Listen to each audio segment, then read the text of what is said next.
Managing a business is all about saving time, keeping costs down, and of course being more efficient. But we all know that tools that save us time and money can sometimes be quite costly. And sadly, some businesses even closed quite recently because they just ran out of budget and there was no profit. And this is why Google tools are so useful for small businesses and getting new traffic to your business. And although I cover a lot about Google Business Profile on this channel, sometimes there are other Google tools such as Google Maps that can really help grow your business too. And that's what we're going to look at today. So by the end of this video, you're going to have Google Maps working for your business for no extra cost, but making it more efficient. And of course, Google Maps can work on both your desktop and it can work on your mobile phone.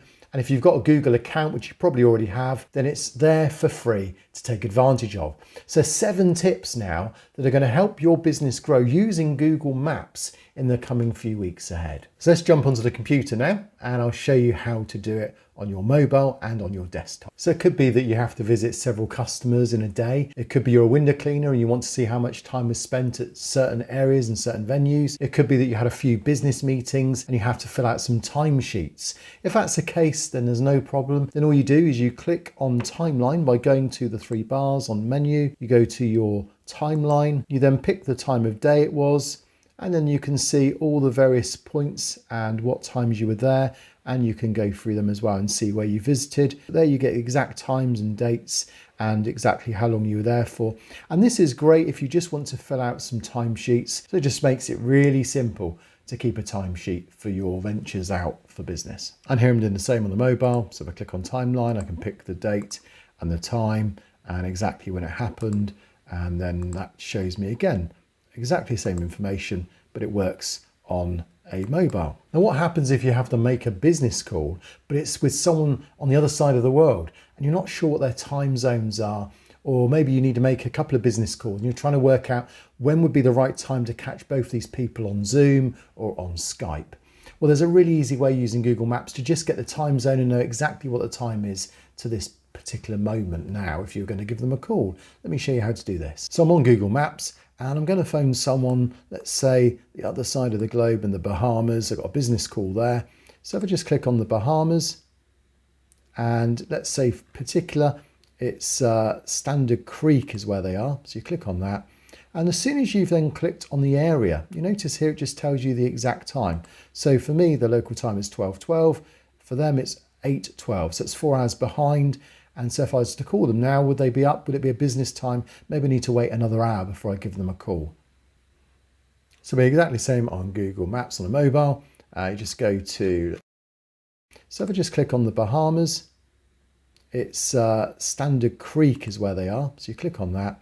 And as soon as you've then clicked on the area, you notice here it just tells you the exact time. Now this next tip, labels, can help you get repeat business. How? Well, because when people visit you, that they can just click a one button and it'll make it so that it's a place they can come back to without typing in the address. And it's called labels, but also labels are useful if you want to get from A to B. So if you've got local businesses that you visit as well, you may want to then put these down as labels. Let me show you how this works. So here is a pub that I've enjoyed. So if I wanted to make this my local, then I click on it. I've got the information here and here's label, add label. I could just put local pub and that could be then easy to call up at any point in the future. If someone says, where can they meet me? That's my local pub. And that will get repeat visits to that business.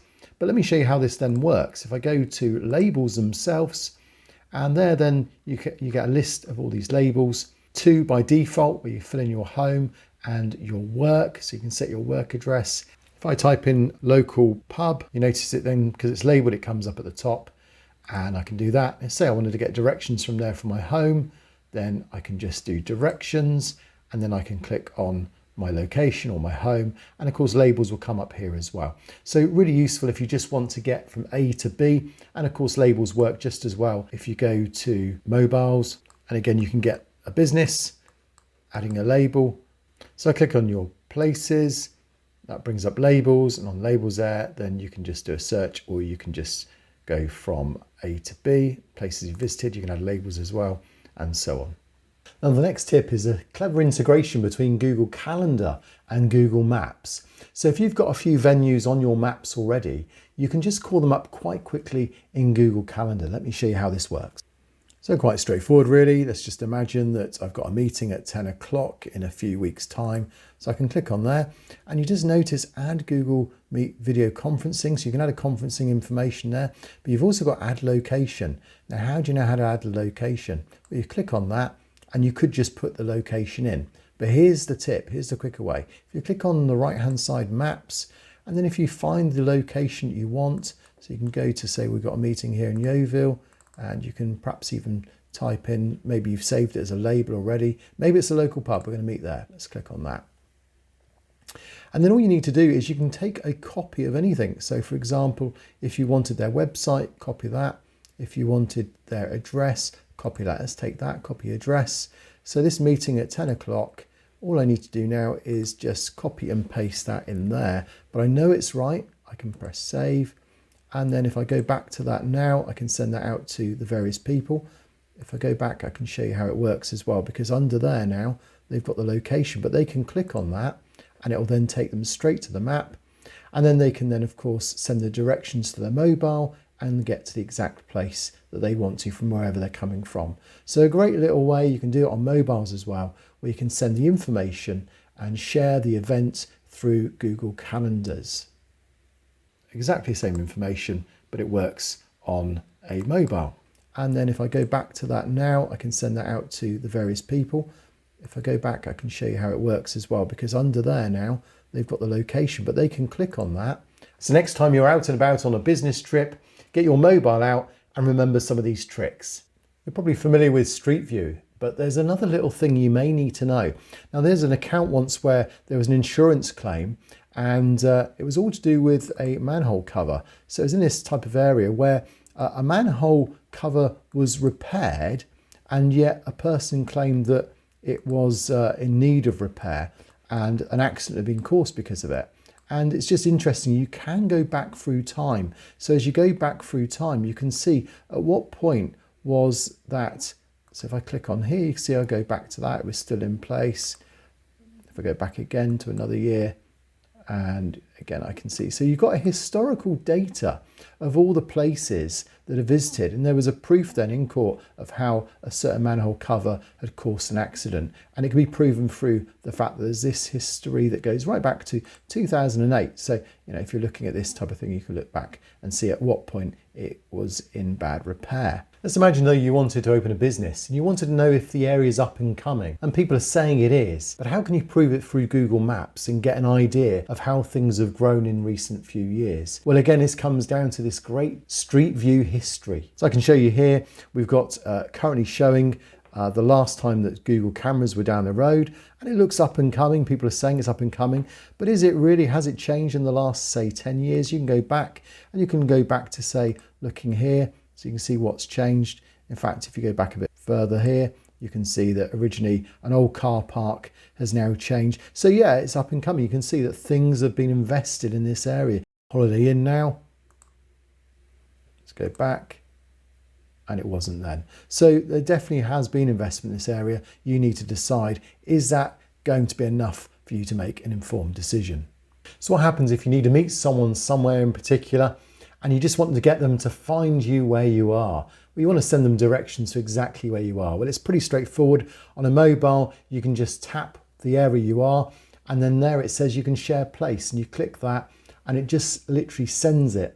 You can share that location using social media, so using Twitter, Facebook, it might be WhatsApp you use, you might want to just email it, or even of course send it via a text. And the same can be done pretty much through the desktop. It's unlikely you're going to have your laptop with you, but if that was the case as well, so say I was meeting someone here in Canary Wharf for a meeting, and all I need to do is just click the area, see what's there, click on that. And that tells me that it's in Canary Wharf, but it tells me exactly where it is as well, because I can now send to my phone the exact area it is, and then I can ping that through to them, or I can just share it. Even here, I can copy a link and I can email it through, or I can send it through Facebook or Twitter. So it's quite a straightforward way of either doing it through your mobile phone or through Google Desktop. What about if someone asks you to do an estimate for a flat roof? Or they ask you to cut grass and you know it's quite a large area and you want to give an estimate, you want to know roughly you're going to cover your costs, but you don't really want to travel all that way.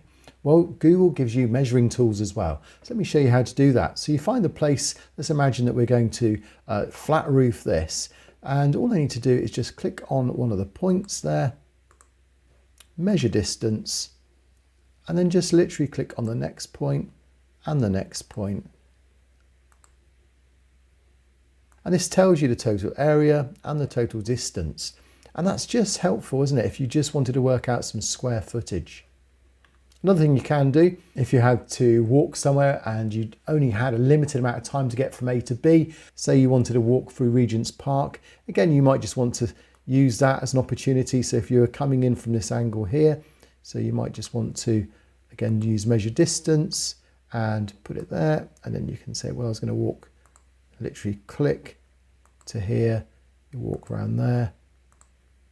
And what this is doing is just measuring how long it's going to take and what type of distance it is as well.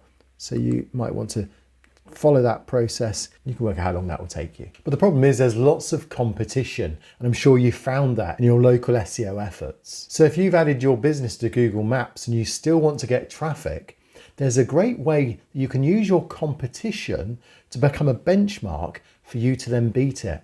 So I reveal 5 ways in which you can do that on this video here. So head over to this video now and I'll show you how you can do that.